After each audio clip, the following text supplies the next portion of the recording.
So, beyond this, I welcome you to our first featured panel. We are very happy to have this one. We've been thinking about it for a long time. We really wanted to create space where we center Romani knowers and scholars and activists. So we're very happy that we are able to do this. I'm Terezою Hendl. I'm one of the RUTA founders and a board member, and it is really my honor to also be trusted with moderating this discussion. This is a panel that wants to reflect on the fact that RUTA regions have difficult pasts with respect to the injustice and discrimination done toward the Romani people, from the histories of anti-Roma slavery that existed in our regions, across contributions to the Nazi German Holocaust against the Sinti and Roma across our regions, to the systemic practice of forced sterilization of Romani women. This is something very close to home because I come from the Czech Republic, and we had a very troubling long history of coercively and forcibly sterilizing Romani women under state-organized socialism. And sadly, that practice also outlived state socialism quite a bit. The last case that was recorded in the Czech Republic was 2012. So that's a very recent practice. It's really something that needs to be accounted for. And reparations now are also bureaucratically very problematic. And the money that is offered to women who were victimized is not really dignifying. So it's really troubling on so many levels. And a lot of us hope that some justice can be done, but what is justice when you are deprived of having children, which no one can fix anyway? So we just hope that this will never happen, ever again. And then we need to think about the long ongoing forms of discrimination in the job market and access to housing and education. Many RUTA societies have much to account for and grapple with, basically. And just like anywhere around the world where there are already pre-existing inequalities, these get always magnified in the context of war and displacement. This means that where there was already difficult access to housing and education in communities that have faced racial injustice, this will get even harder in the context of forced migration. And rarely our societies that receive refugees will have readily functioning mechanisms in place to alleviate the disproportionately difficult situation of already vulnerable groups. And this way, the levels of exclusion and socioeconomic hardship can magnify really badly, really fast. And this is what we want to particularly focus on with this panel, the situation of Ukrainian Roma in the context of the Russian invasion of Ukraine and in the debates on post-war reconstruction, and ask what are the issues that need to be addressed, but also foreseen in advance so that more harm can be proactively avoided rather than made and then needing to be addressed with much more difficulty. So now we are honored to have with us a group of speakers who are very active and knowledgeable on the concerns of Romani communities and their well-being. And we have experts from the NGO sector all the way to the Council of Europe, covering a lot of different aspects of these concerns, including EU-level policy. So let me introduce these amazing speakers. We have here Volodymyr Yakovenko, who is a public figure of Roma origin, born in the Dnipro region of Ukraine. He holds 2 higher education degrees in law and economics, which allow him to effectively combine legal expertise with an understanding of socioeconomic processes. He served as the coordinator of the working group of the implementation of the Roma Strategy 2020 under the Cabinet of Ministers of Ukraine, where he actively promoted Roma integration and human rights protection.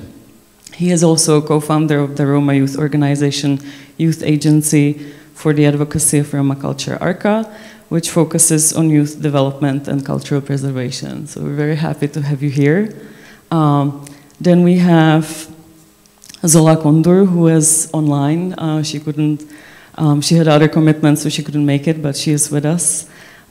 She has been a lifelong human rights advocate In response to a serious inequality of Roma women, Zola helped to found and develop the international charitable organization Roma Women Fund Circly, which established the Roma women's movement in Ukraine. How amazing is that?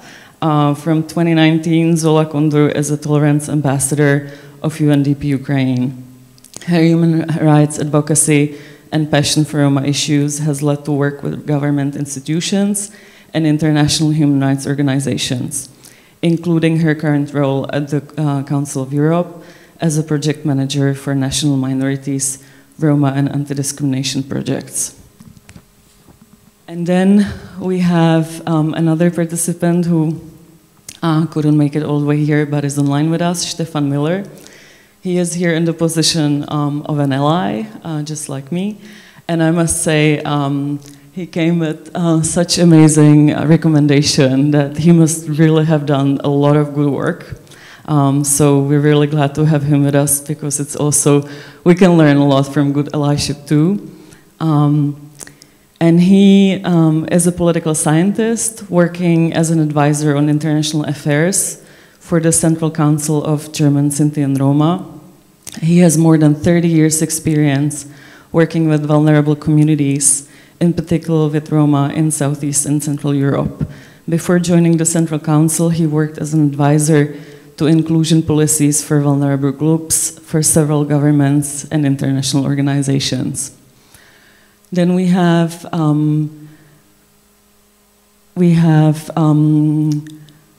apology from Elżbieta Merga-Wojtowicz, who really wanted to be here, but she has a health concern, so Tetiana Storozko stepped in. She is a Roma activist, researcher, and educator from Ukraine. Over the course of more than 16 years working on Roma issues, Tetiana has engaged with their various aspects through historical and cultural studies, teaching, awareness raising, activism, and human rights advocacy. She is a fellow of the UN Minorities' Rights Fellowship Program and a head of the non-governmental organization TENET, Center for Social Transformations. Tetiana is also a researcher within the international project ROCIT, Roma, Unequal Citizenship and Displacement in Wartime Ukraine, and there are some other scholars from ROCIT, so she has a fan base right there, so that's also great to have you. And so this is from us with the introductions, and now I wanted to ask all of you basically in this discussion, what are now some of the major issues and concerns that you see from your sort of corners of your work that Romani communities are facing right now? Thank you for nice introduction. If say in general, Roma in the face have the same problem as other Ukrainian citizens, but to solve this problem for the Roma community in different reasons, to more difficult as to the other people. One of the problems in which our organization see now, it's also marginalization of Roma because of the war. The other problems that not just Roma, but the other minorities, because when we raise the question, we not speak only about the Roma, we speak about all minorities, ethnic minorities, religious minorities, sexual minorities, who are stay in Ukraine. So their needs and their problems doesn't include it in the process of reconstruction in Ukraine, what would be after war. But the preparing for this should be started now. The others problem what we see now, it's also the problems with the education for the Roma. This problem was before the war, but now few different donors who supported education of Roma here in Ukraine, they live or they close the programs for the supporting Roma students before the war. So, and now we see that regret process when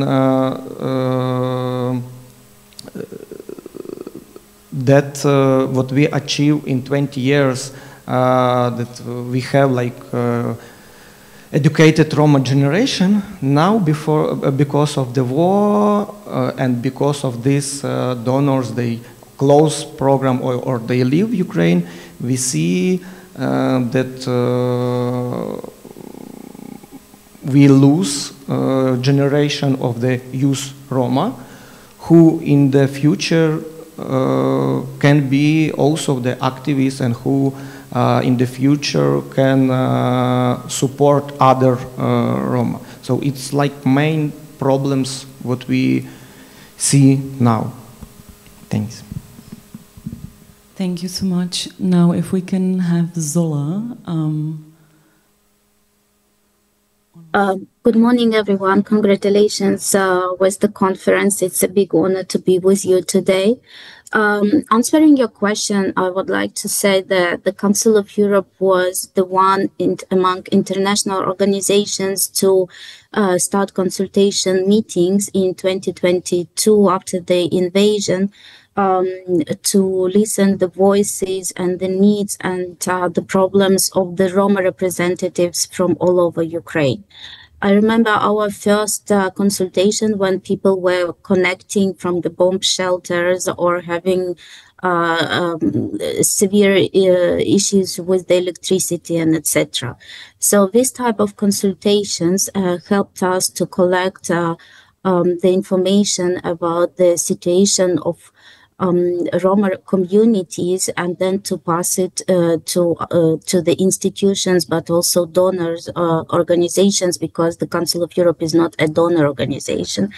So what we have learned during these consultations and how the war influenced the vulnerable situation of the Roma communities.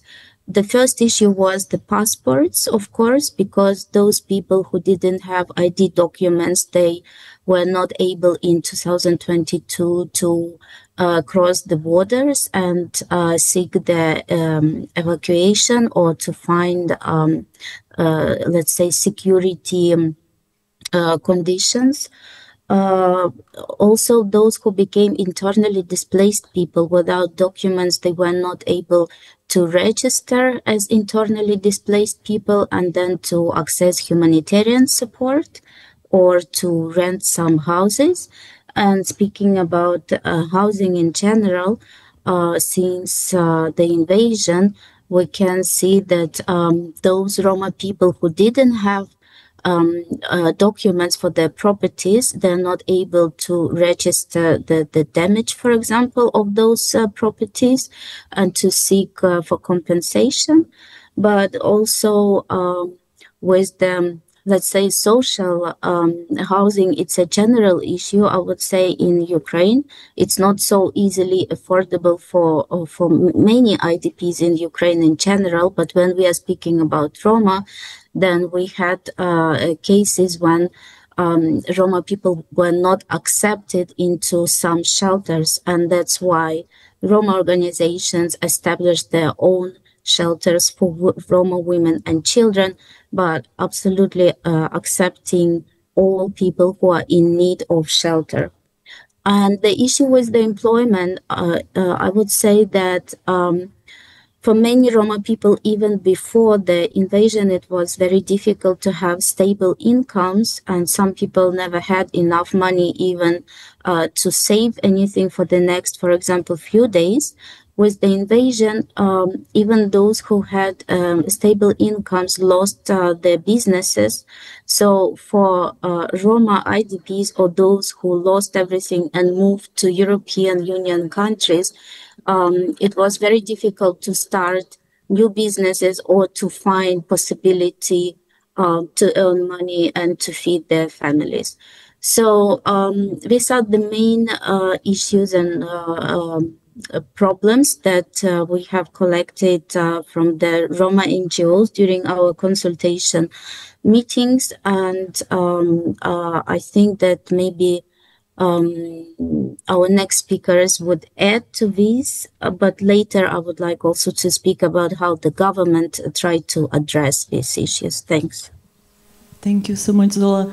If we can have Stefan.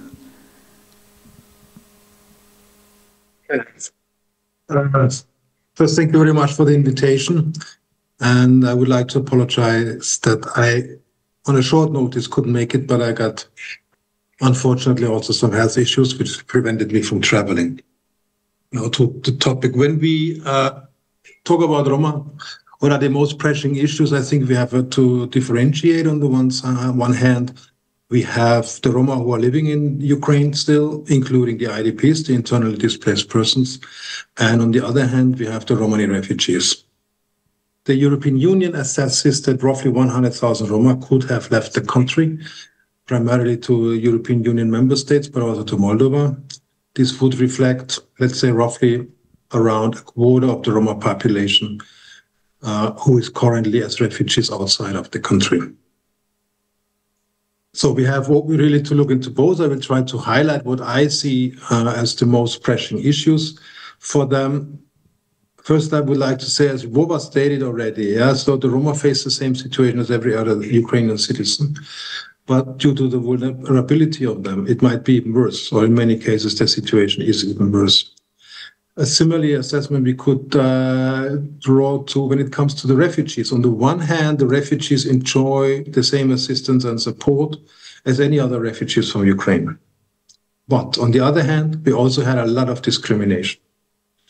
And I'm working in Germany, I'm German, we had them in Germany, but we had them all over the European Union. From all countries where we have reports from, we know that there was a strong discrimination of Roma refugees. What would be necessary? When we think about the refugees now in Western Europe, we should see this also as an opportunity. We have no comprehensive studies, but there are studies for Czech Republic, there are studies for Hungary, which demonstrate the very low level of education and of professional vocational training among the Romani refugees. So we should see this as an opportunity to train and to help the people. Not helping in the sense of a savior, but having them to be in the position to make their own living as refugees in Germany or in Western Europe, but also when we think about return. This kind of training programs, starting with language programs, would be necessary for a better integration in the current host countries they live in. But also, this is not cynical, as a better preparation for a potential return to Ukraine.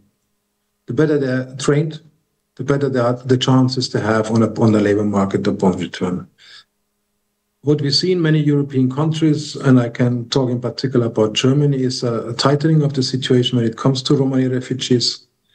There are more and more tries to get rid of them. And when you talk with the migration experts, what you will hear, the first persons to be returned will be persons who didn't learn the language of the host countries and do not have professional qualifications. And then again, we can say that the vast majority of the Roma fits into this category. So it would not be on paper an anti-Tsiganistic or a racist approach of the host countries to send back these kind of refugees. They would just say we send back the ones who are not qualified and not integrated in our host society. And this refers, unfortunately, to a large part of the Roma community. So we can at least anticipate that many of them will be returned, will be among the first returnees. Another really pressing issue is the issue of dual citizenship. This refers to primarily to Roma around the Uzhhorod area, so around in Transcarpathia area. Many of them have dual citizenship, but what we see in Germany, and we had this 2-3 years ago in Czech Republic, we have similar approaches in Switzerland and in Austria, that the authorities are using the potential or the possible dual citizenship of Roma to check Roma. So what we have in Germany, for example, is that Roma are people being perceived as Roma. They do not have a label, I'm a Roma, I'm a Romani. But people who are being perceived as Roma based on prejudices, like they're coming in big families, they wear certain clothes, etc. These people have to be checked. or people who speak Hungarian have to be checked if they have a dual citizenship. And what happens then in Germany is that people under scrutiny do not receive any assistance. So that means their data are being sent to the Hungarian authorities, and for the duration of this process, they neither have the right for accommodation nor to financial assistance. This is combined with a very, very strong media campaign. You can also say a hate speech campaign against Roma. So what happened is last year, from January to May 24, we could get the data on the people who were allegedly had dual citizenship. We had a media campaign in Germany saying 5,800 Ukrainian refugees or bogus refugees, they only came to abuse our social system, etc. Then it turned out of these 5,800 people who allegedly have a dual citizenship, only 7%, 414 had really a dual citizenship. But this means, on the other hand, that 4,500 people who were eligible to assistance and to be included in the temporary protection system in Germany were not included, only because they are Roma. Similar, we have in Hungary, we have similar mechanisms in place which try to get rid of Roma who are from Transcarpathia area. And we also see this in other countries. Czech Republic tried this exactly the same what Germany was doing already in 2023, if I remember well. And there was a similar result. Then it was 4% of the people who were Czech, and only Roma were Czech, who had a dual citizenship. So these are, let's say, exclusion from targeted programs, and this dual citizenship is among the refugees at the current situation, I would say, the most pressing issues. What the future will bring, I'm afraid that Roma will be among the first to be returned in case we have a kind of a ceasefire in Ukraine. Very briefly to Roma in Ukraine, I guess I'll run over my time, but Zola, Tetiana, and Vova know everything much better than I do. But I think what is really necessary at the moment, what are the most pressing issues, is the recognition of Roma as an integral part of Ukraine, that society and politics understand Roma are a part of us. If Roma can die in defending the Ukraine, then I think when they defend Ukraine, they have the right to be accepted as an equal member of the society. And this process is a little bit missing. We have on the political side certain steps, but as much as I can see overall in the society and overall in the political sphere, also at the international level, this is relatively forgotten. What is also important is to continue with this fight against anti-Gypsyism. I know Ukraine is in a war, but we still have to get this on the agenda and say, yes, we have anti-Gypsyism also in Ukraine, as in every other country in Europe, and we have to fight against it. Vova mentioned it already. The other really important thing is, and I could come back to this also later, is the inclusion in the recovery process. Whatever sector we are talking about, education, employment, housing, infrastructure development, this all affects Romani communities across Ukraine. And if we do not include them now into the planning of the Ukraine recovery process, they will be excluded when it comes to the implementation.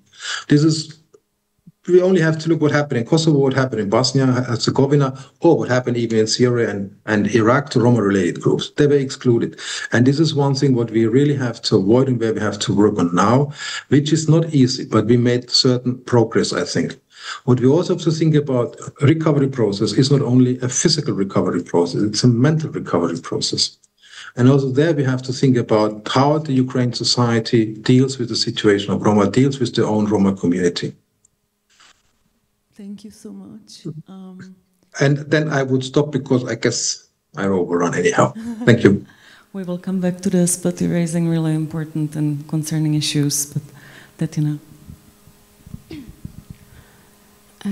Thank you, Teresa. And first of all, I would like to thank for the opportunity of being here.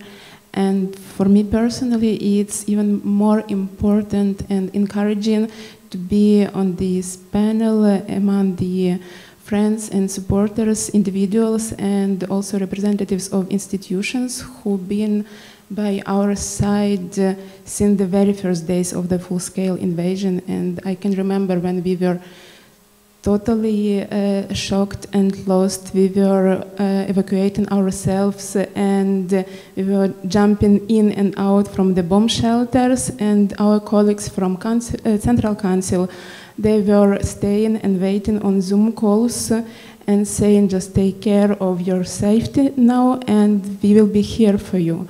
And this is what is giving hope and also understanding that there are people who are there for us and who are ready to support. And also being here and opening this amazing event by speaking about Romani voices, it's also an incredible case of support and giving also space for Roma communities. Speaking about the challenges which we can see while working on daily basis, I think that each of the speakers will be in one way or another echoing each other, because we are facing a lot of similar problems. But still, I would like to focus a little bit more on the issues of Roma young people, because I'm also representing, as had been mentioned, Roma youth organization, and what we can see, what we can observe now. Last year we had a study about the situation and the states of Roma youth movement, of Roma youth of Ukraine. And besides all other problems that young people stated, problems with housing, problems with access to education, job market, we also heard a lot about the feeling of disconnection, feeling of the absence of environments that could support young people and that could give them feeling and sense of belonging. A huge number of young Roma, same as other Ukrainians, they had to flee and to change the places where they are located in Ukraine or to move outside of Ukraine, and it broke so many connections, it broke so many structures that supported and that empowered young people. And what we also observe and we also hear from youngsters with whom we are working, it's huge problems and challenges which they are facing with emotional well-being and also psychological well-being, because they are not aware of where they can get this support. And even in Ukrainian culture, it's now getting better with attending psycho-support and getting the psycho-support, but it's not that normalized yet. It's not that popular and enough present in our lives. And we can see how it presses especially young people. And also speaking about the young people as representatives of youth movement, here we can also see a lot of struggles and problems, because a lot of activists, a lot of organizations since the beginning of full-scale invasion, they lost their capacities, they lost their means of living and working. Some organizations, they just stopped working, some had to split because of different reasons. And of course, we can see also new initiatives arising, but in these difficult, challenging times, these newly emerged organizations, they have to develop in very difficult circumstances, and they on daily basis have to think not only about how to sustain themselves, how to sustain their teams, but also on daily basis new organizations and activists, they have to prove that what they are doing is important, that they belong to this place, and they deserve to obtain also these resources. Because topics they and we are working with, they are very important right now. Thank you. Thank you so much for all your important input. And now I want to ask, when we think about visions for the future, right, and imagination, what are some of the things when we think of the future that we need to be really aware of in terms of what we want to avoid, what we want to prevent, what we really need to keep on mind when preventing worse to come? Thank you. So if to come back to that what I say in the beginning and also what colleagues mentioned, if you speak about the strategy for the recovering of Ukraine, and that ethnic minorities and other minorities doesn't involve in this process. It's because, as colleagues mentioned, that Ukrainian government didn't understand that Roma, it's a part of Ukrainian society.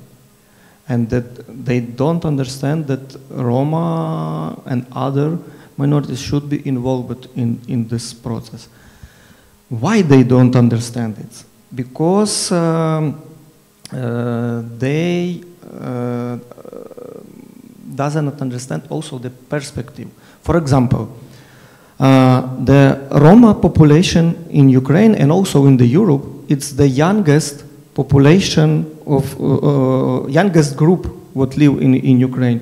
So around 60-70% it's people around 35 years or younger. The other things that, as I told, so Ukrainian government doesn't understand the perspective. And all other example, so the birth rate here, we stay now with you in the Transcarpathia region, the birth rate statistic before the war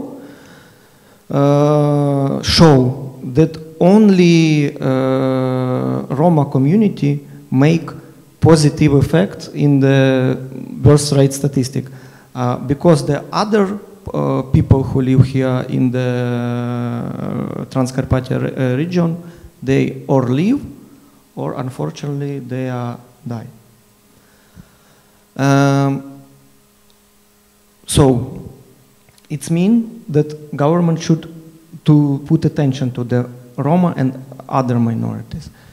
The other things, and it's our fear, what we see now and what can happen after the war. That now, before the war, we have like some radical right people who make напади, хто допоможе з перекладу? Attacks, yes, attacks to the Roma, to the Roma settlements. And after the war started, these people, they became part of the army and now they are on the front line. As the Roma. Roma also participate in the protection of Ukraine. And some of our fear that the first thing what we will have after the war, it's election. And these people who are right radical, who will come back from the front line, for sure, some of them, they put their candidature to the election, and they will be accepted to the government on different level, or local level, or Верховна Рада, Ukrainian Parliament, or some other ministries. And we know their position, and if we not start to accept Roma in the and not integrate Roma in the Ukrainian society, we will have, as Stefan mentioned, we will have the same situation as it was in the Balkans after that war what was there. So it's one of the fear what we have. Thanks. Yeah, you're raising a really important point, because also if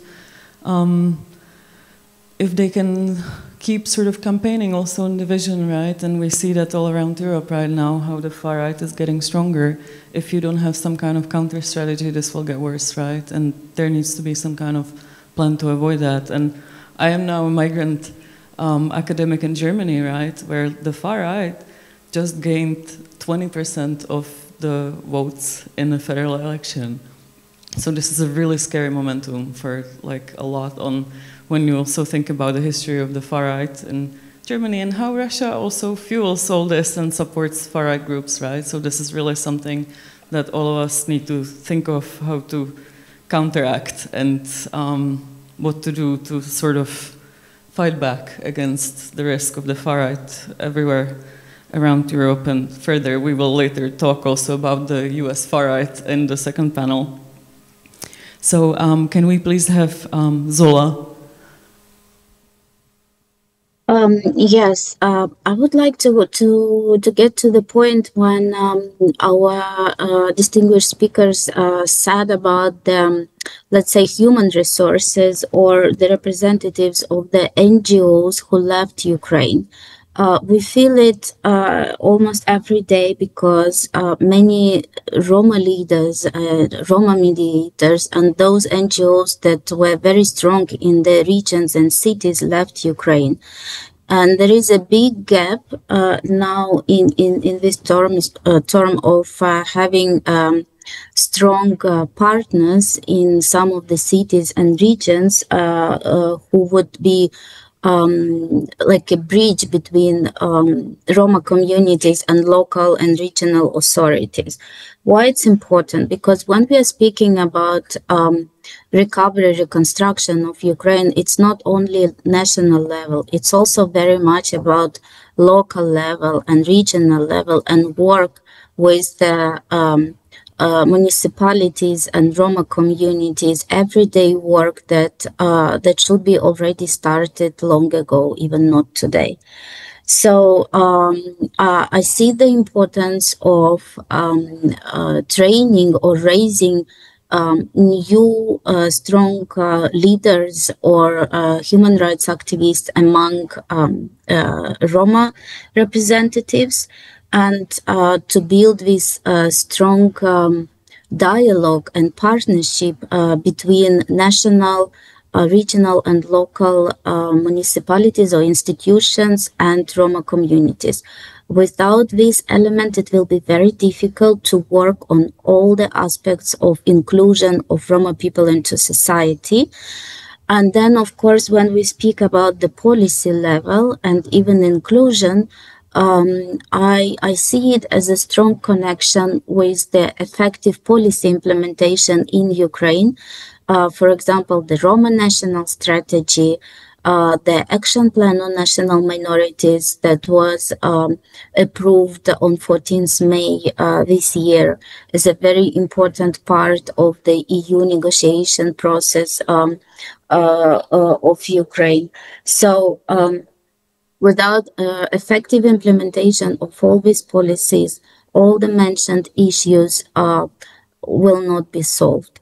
But also it's important to increase the capacity not only of the Roma representatives and Roma NGOs, but also of the local institutions, municipalities, and national state institutions.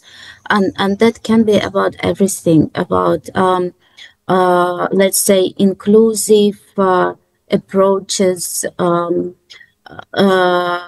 sensitive communication, combating hate speech, and a very important aspect, of course, is what Volodymyr said about the far-right groups or radicalization, would say, the very important step that is done by Minister of Internal Affairs 3 years ago was the draft law on criminalization of hate crimes in Ukraine through the amendment of the criminal law. So it's important to continue this work and to have a strong anti-discrimination legislation in Ukraine, and in this way to ensure protection of people, especially vulnerable or marginalized groups in Ukraine. So I would like also to speak about how the European Union accession process helps Ukraine to improve the legislation, but maybe I'll speak about that a bit later. Thank you. Thank you so much. Stefan? Thank you. The foundation for a better future is created today. We heard it now already from the colleagues also. That's why it is important that we advocate today that the Roma and the rights and the concerns are really reflected and respected when it comes to the recovery process of Ukraine, and when it comes to the planning of the recovery process. But I would like to emphasize also what Vova touched upon it already. It's the potential radicalization or strong violence in post-war settings. We do not know how the war will end in Ukraine. We do not know when, and we do not know how. Sorry, that's why I didn't travel. In general, war creates a situation in post-war settings where violence will be much more spread, where violence will be much more accepted, and where violence will be much less sanctioned. This is an experience you can look at every single war, post-war situation in the world. Minorities and vulnerable communities will be among the first victims. What else do we have in a post-war setting? We will have a high level of corruption. Corruption will increase. Rule of law will be very weak. We might have a situation that regions or towns might be controlled by warlords or gangs. Discrimination at daily level will increase because we might have limited resources. That means when it comes to access to housing, when it comes to access to healthcare, when it access to labor market, etc., everywhere we might face discrimination, or we might see a situation where you have to know somebody who knows somebody. And then again, in both situations, we will have a situation where Roma will be more vulnerable than others. This kind of situation, this kind of scenario will affect the Roma who stayed in Ukraine. It will affect the Romani IDP, either inclusion in the current place of living or when it comes to return to the former place of living, and it will refer to the potential returnees. And again, this is really, I repeat myself, we have to lay the ground today to avoid that such a scenario really develops into a nightmare of Roma. It means also for return, for reconstruction everywhere, in particular when we take IDP as an example. When we are doing now housing assistance for IDP in the current host location, we have to think about how can Roma be included, are Roma included? How do we address the housing situation of the Romani IDP in their current host countries? How do we deal with the situation when it comes to return? Many Roma might not have the documents to prove the property of the house. They cannot get assistance, or we find different solutions. There are different solutions that they still can get assistance when they really can prove that they live there, even if the house is not registered in the cadastral records on them. On the name. I think what we have to do now, what is really important, again, to prepare the better future, the focus on the contribution of Roma in defending Ukraine. That's a very, very important asset, and it's a very, very important, I think, tool, it might sound cynical, we could use for a better integration in a post-war society. What is necessary is a strong mechanism in place which not only monitors, but also sanctions cases of anti-Gypsyism and discrimination of Roma. And I think we have a lot of things happening in Ukraine. I do not want to accuse the Ukrainian government, considering the war situation it is in. Is partly doing really an excellent job, not at least due to the support they have from organizations like Council of Europe or from individual countries. But this is really necessary, and as Zola already mentioned, we have to pay a specific focus on the local level. On the local level, we need strengthening of the Romani NGOs, of the Romani civil society, but also of the local authorities. And we have to have a mechanism in place which obliges international assistance to take at local level always a look, how is the situation of Roma? Are they included in the plannings of the local authorities? You can assume that it will not happen, but when you give the money, you can ensure the inclusion of Roma, but it has to be done, and the people have to be made aware of that. Two last things. The one thing is we have, as Vova already mentioned, a very large Romani population, a young Romani population, And if we would provide, and we, I say by purpose, meaning the international community plus Ukraine, we would provide opportunities to give them access to qualified jobs, not only to mean at jobs where they do not need any qualifications for, to really qualified jobs. This would help the Roma, this would help Ukraine. This would be a very, very important thing. But this, again, in a kind of a post-war situation where resources are scarce, it will be difficult to bring international donors to the point, yes, we have to work a lot with Roma. A last thing, I hope sometimes, that there will be after a war a kind of a monitoring mission, international monitoring mission in Ukraine.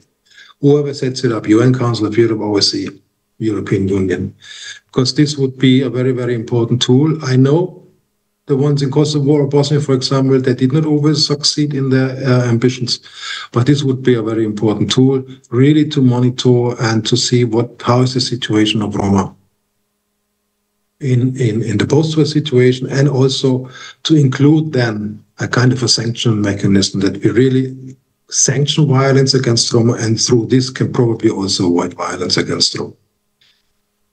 Thank you. Thank you, giving us very concrete ideas on what to focus. So this is really vital. Tetiana. Thank you. I can say that I agree with every point that had been said by the colleagues. And here I would like to touch few points. First of all, it's reintegration process. During these 3 years of full-scale invasion, we have already a lot of people who fled, but also those who returned to Ukraine, who returned to their home places, and of course we have Roma among those people. And there will be more and more once the war will over. And what we can already observe, and what I can say from the experience of my own family, returning back home, it's not always easy thing because of the diverse experiences which people in Ukraine are living through now, because of different access of the to the resources, different traumas and losses which people are experiencing. It creates extra tensions inside of the society. And when it comes to the groups that had been under pressure of discrimination for centuries, and which are not seen in not always seen in the positive light, it creates even more tensions when they are coming back to their places. And what is very important to work already now on is to think of forms and programs creating reintegration programs, reintegration approaches, and also working on building up dialogues inside of our own society on different levels, from micro level to national level, because if we will not pay attention to it now, then even when the war will finish, we will have a lot of internal tensions inside of society, which will make it not easier for Roma communities as well. Another point I would like to touch here is concern about the situation in the informational space. Our organization runs a small digital media platform where we are working on the images of Roma communities of Ukraine and in Europe. And the concerns and observations what we have now, it's the more and more frequent repetition of the existing already stereotypes in the comment sections, but also the appearance of new narratives, new anti-Roma narratives, and there we can find very shocking sometimes, and sometimes also alarming narratives. For example, there are blaming Roma communities in the beginning of full-scale invasion. There are also verbal attacks on Roma who joined Ukrainian army and serving in the army, protecting Ukraine. and many other speculations. If we will not also work in this direction, and if we will not amplify Roma voices in informational space, it can also go from digital area to the physical space, and this is not what we would like to happen.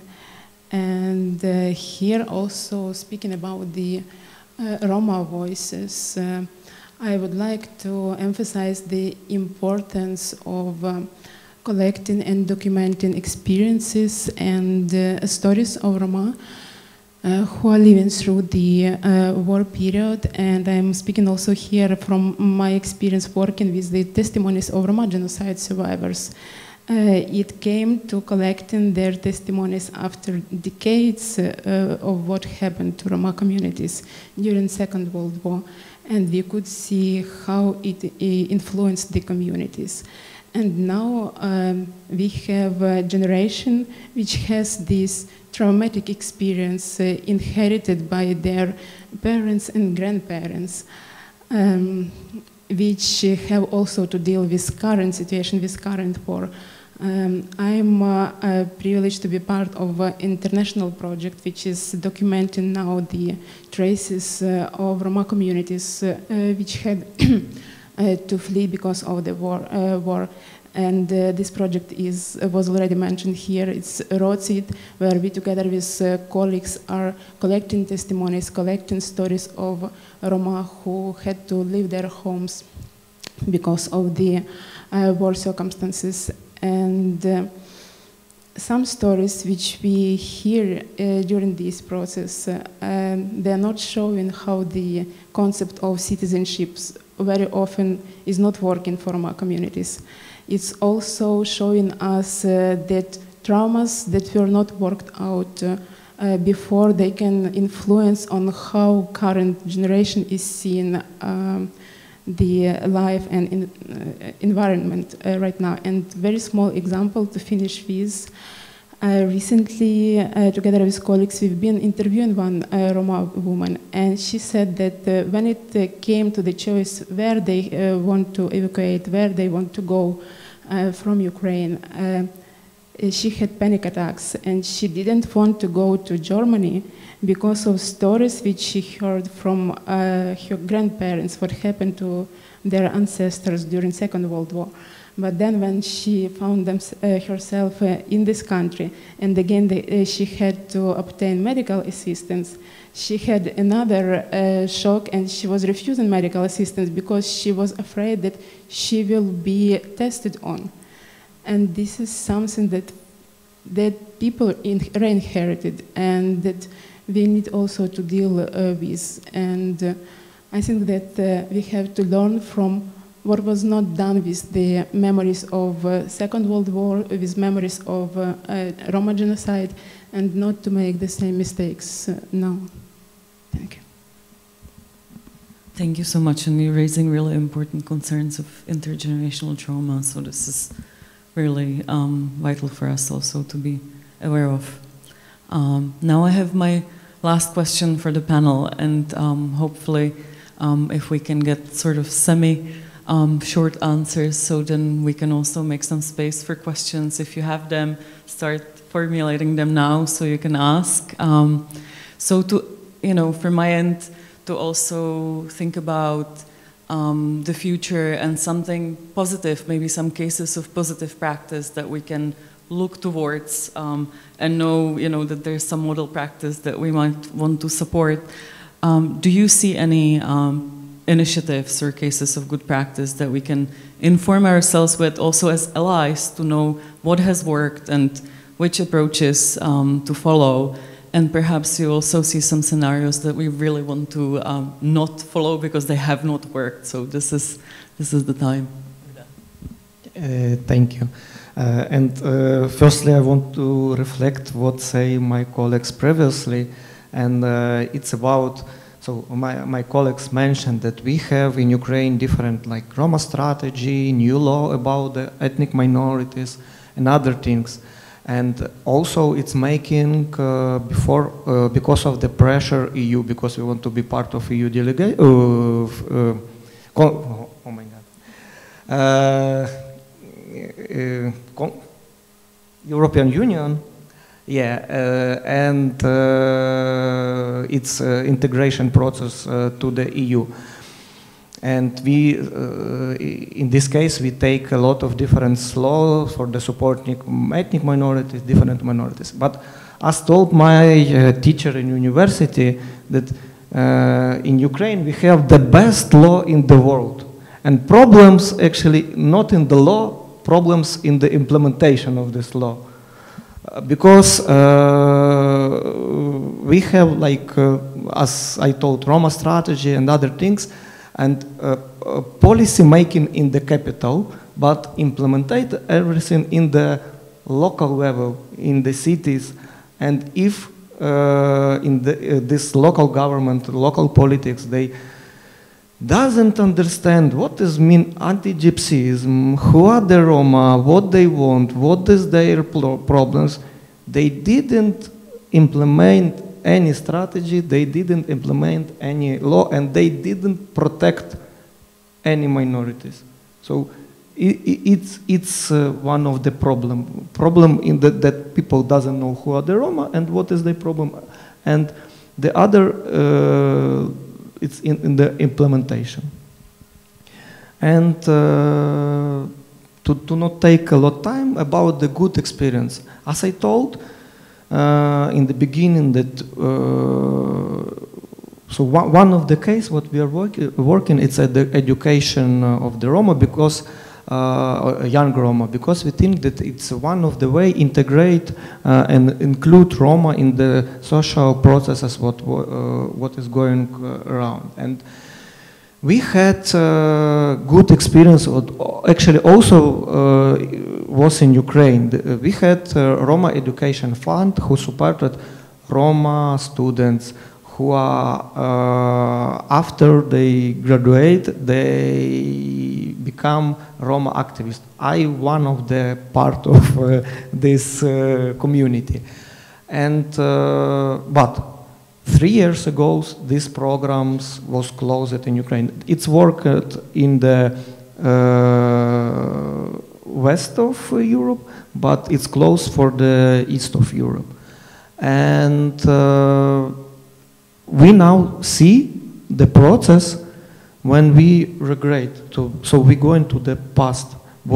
In that time when this program was started. And if you, in few years, if we didn't do something like that program, we will come back in the situation of 20 years before. Thanks.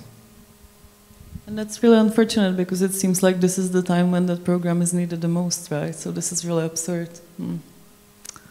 Pity. Okay, Zola.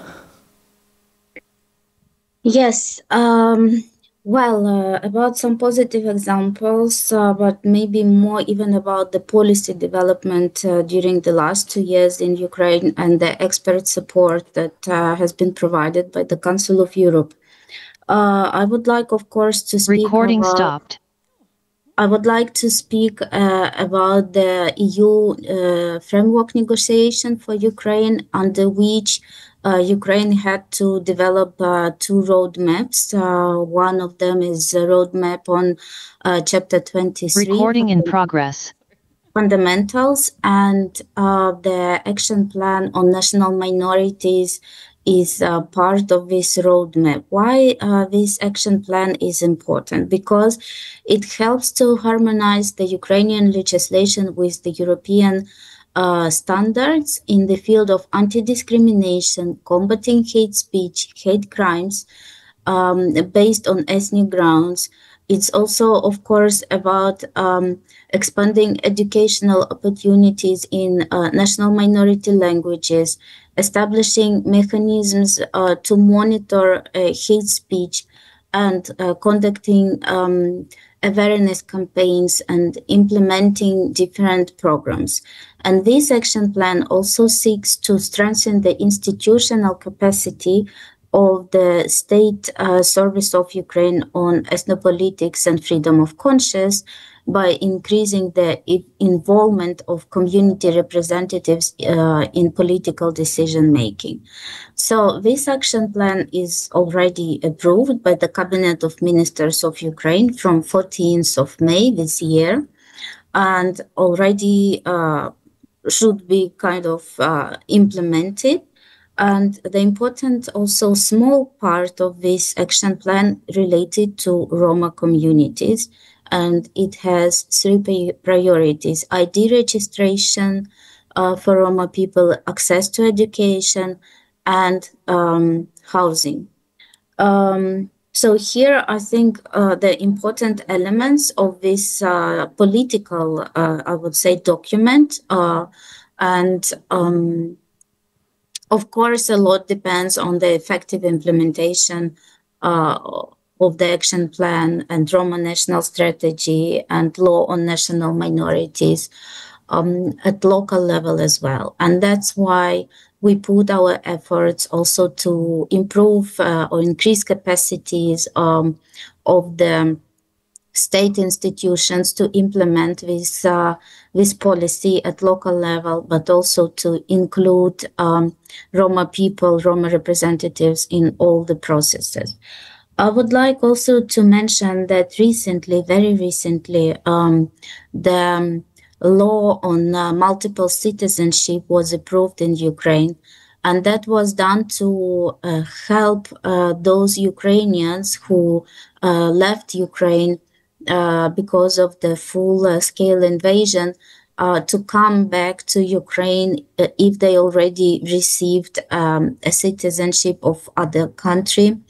And this law allows people to keep dual citizenship without, for example, rejecting the Ukrainian one. And it was done exactly to help people to come back to Ukraine. Ukraine also established a Ministry of Unity, and this ministry works specifically on creating conditions for Ukrainian people to come back to Ukraine, but also to support those who are currently in the European countries through establishing different hubs, places for meetings, exchange of the information, looking for different job opportunities, or those who would like to come back to Ukraine would have an opportunity to come to these points, let's say, and inform that they would like to come back to Ukraine, and they should specify the city or the place where they would like to go back, and then ask for help with the employment, housing, and etc. This is the idea. How it will be implemented, of course, we do not know, but we hope that this will be helpful, including for national minorities, Roma, and other marginalized groups. Regarding the documentations of the war crimes, it's extremely important, and I'm very grateful that there are many different NGOs documenting this part, of course, the war crimes and others. So, like, for example, Tetiana just explained, these are very important evidence and facts that we will need in the nearest future.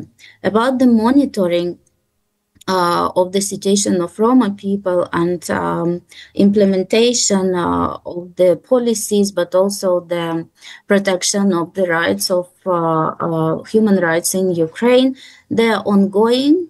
Especially on Roma, there is current process by the European Commission. There is also a process that currently is already on the way of the Council of Europe, and maybe it's not very visible, not public, but these processes are going on, and I hope that some reports will be published, so we will read all the results of these monitoring processes, and very big attention, as you know, is given by the European Commission to the national minorities topic, but also that includes the Roma communities. And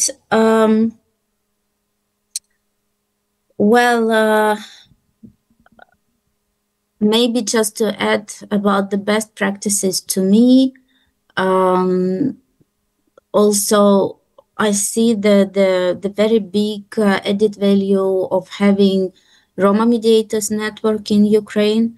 These people are very helpful, even since 2011, but also during since the beginning of the full-scale invasion, where they were among those who were giving the hand to Roma people and still continue very effectively their work. And I hope that we will manage to have a bigger number of such mediators all over Ukraine. And also just to mention that, for example, in the action plan on national minorities, there is a measure that local authorities or regional administrations can also have advisors on national minorities and Roma issues, but not as a volunteers, but as a full-time job. So this is also very important.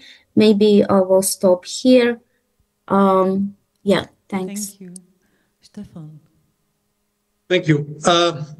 Now I really try to be brief. I think we have to, when we talk about good practices, best practices, we have, on the one hand, we might have the political level, and then we might have the civil society level. When we look at the political level, I'm not aware of any good practice of an overall general appropriate policy towards Roma in a post-war setting or in war settings. I'm really not aware of this. What we really have is we have in individual fields, in individual sectors, we have good practices. When it comes to education, employment, whatever, we can find individual. But what I really do not see is a good practice when it comes to an overall approach. Zola mentioned the accession process. Compared to previous accession processes, the situation of Roma is taken relatively serious at a very early stage by the Commission. The first progress report 24 explicitly highlighted the situation of Roma and the need to improve the situation and to fight also anti-Gypsyism, which was a good start. But we have to see how this paper turns into activities and actions at the end. And there, when I look at this international level at the moment, at the relevance what Roma policies in general have, I'm not so optimistic. Sorry to play the devil's attorney throughout the whole session, but it is like this. The Roma situation is less and less relevant, and this we see also with regard to Ukraine. When you look at the Ukraine recovery conferences, there was strong ambition and support by international, by countries to raise the topic of Roma in the Ukraine Recovery Conference, but it was the Ukraine government who refused to address this at a high level in an appropriate way. So I see a lot of documents, which is a good step, but we really have to see how it can continue. A few words to civil society. A very good example for me is Kosovo. It would be good to have somebody from Kosovo talk about it. Kosovo went through a war like Ukraine. We had more than 100,000 Roma being expelled after the war, when the war was over. But we had 10,000 who stayed, and what they managed in the meantime to build up, it's an incredible, thriving and vibrant civil society with a lot of successes, with a very, very strong voice.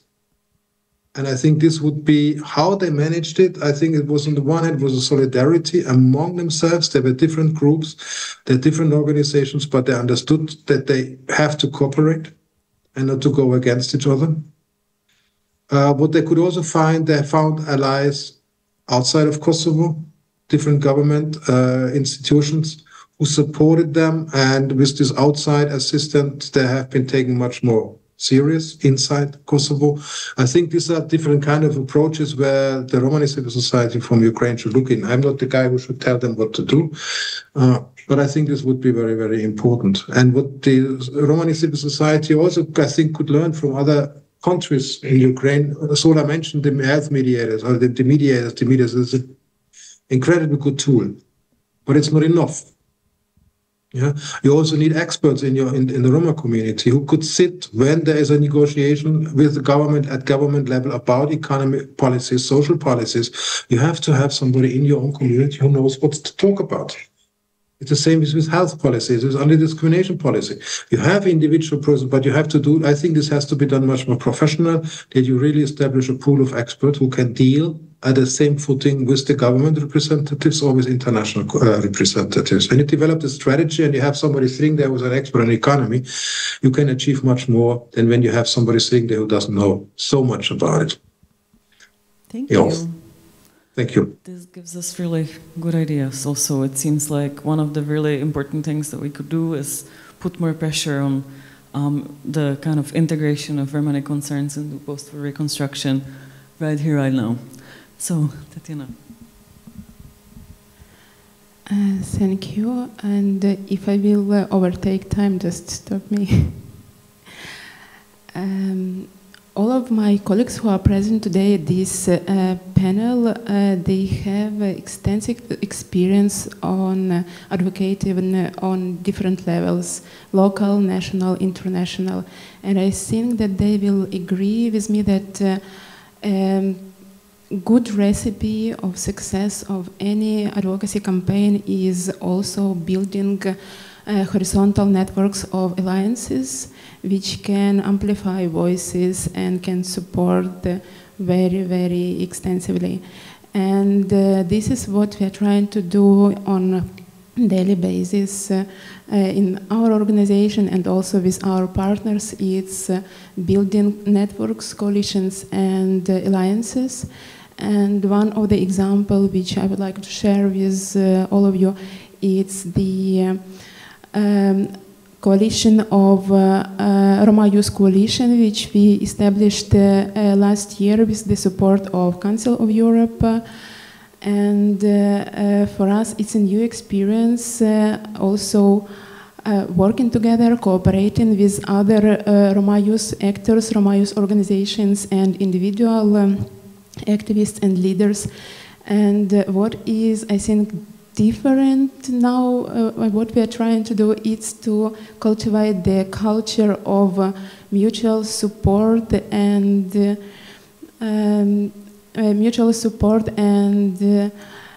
giving different experiences and expertises, but not bringing in this process competition. So it's more about the being helpful from where you are and what you know, what you can do. And here, when we are trying to combine our efforts with other partners, we are working a lot with young people, and we are preparing them, trying to fill this gap which was spoken about many times today, gap in new leaders, in new activists, and in the entire Roma youth movement. So we are trying to raise and form new Roma activists, combining our efforts. And of course, we are not working just with Roma organizations and Roma youth leaders, but also we are part of a few other coalitions and networks, one of which is Young Diversity Ambassadors Network, which is created by the pool of youth-oriented organizations. Each of these organizations has its own deeper expertise, but the common goal of the network of the coalition is preparing young people to be ambassadors of the future reconstruction of Ukraine, to be active citizens who are ready to raise their voices. And what is also helping us in doing these things and building alliances is our media work. And I mentioned today about the media platform which we are running, and next month we are starting a new project where we will be creating podcasts together with representatives of other minorities, of other communities, and we will be speaking and searching for touching points. What are the common challenges, but also what are the points where we can support each other and where we can be of use for each other. And maybe my last point also about the going out of the bubbles and building networks. It's related to my recent experience. In the end of last year, I had opportunity to be part of the study visit to Kyrgyzstan.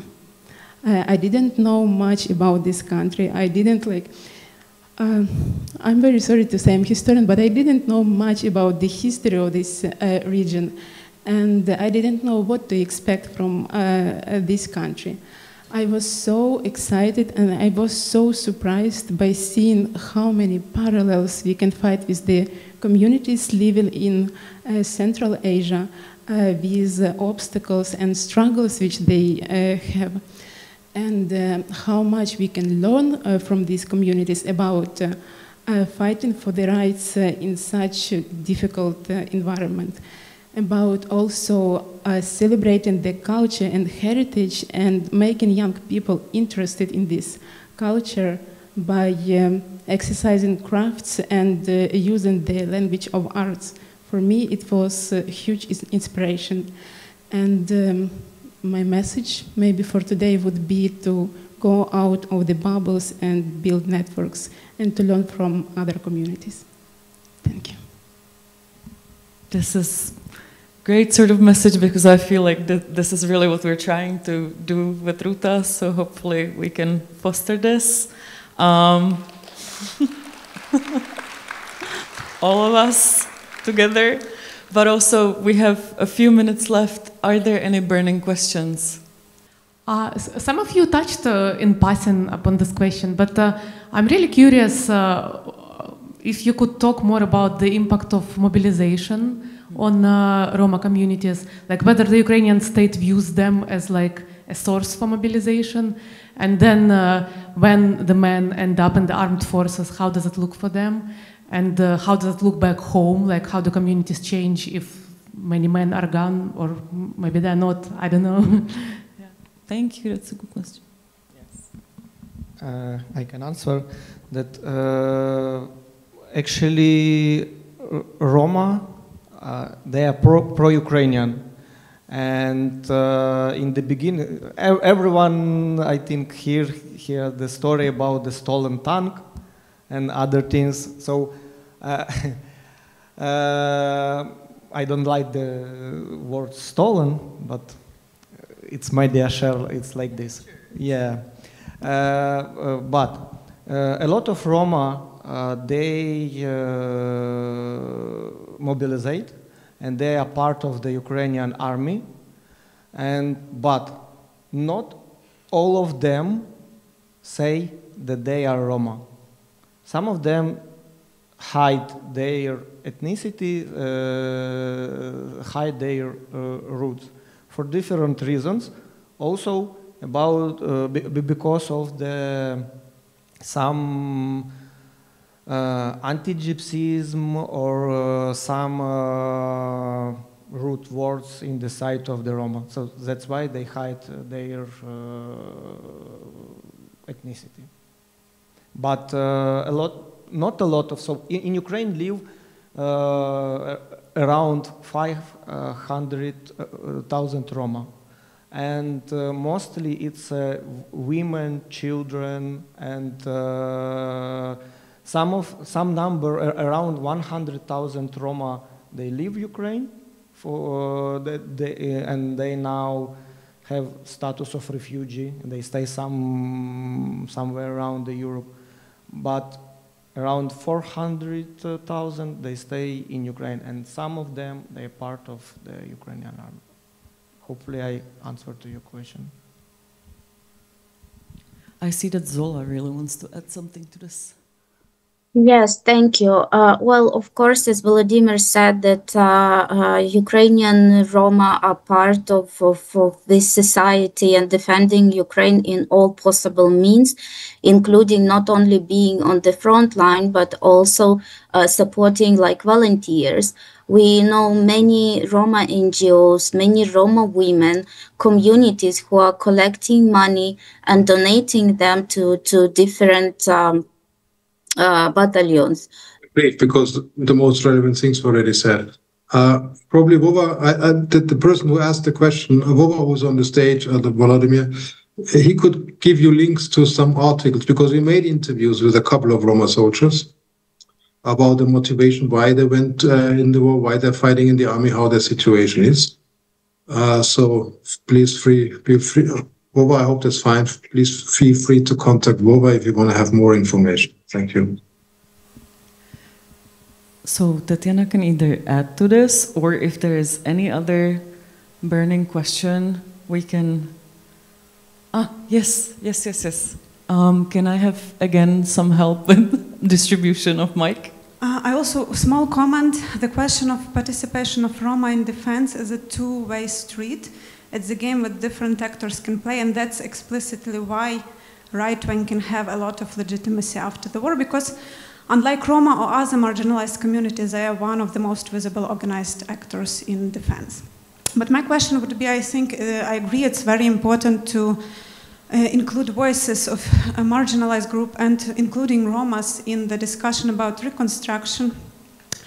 But I also wanted to ask whether a Roma community or your organization or you personally, I know if you have this kind of more concrete vision in the most burning questions for Roma people, for example, housing, right? So how should be housing provided? If you have any ideas, or if there is a discussion or space for discussion in Roma community in this realm. Thank you. Thank you. So we don't have the clear answer for solving the problem with the housing, but we can see the example what is working in the European Union, for example. One of the examples is like social housing. In Ukraine, only these years, I think, for the IDPs was made such kind of program what gives some money for the rent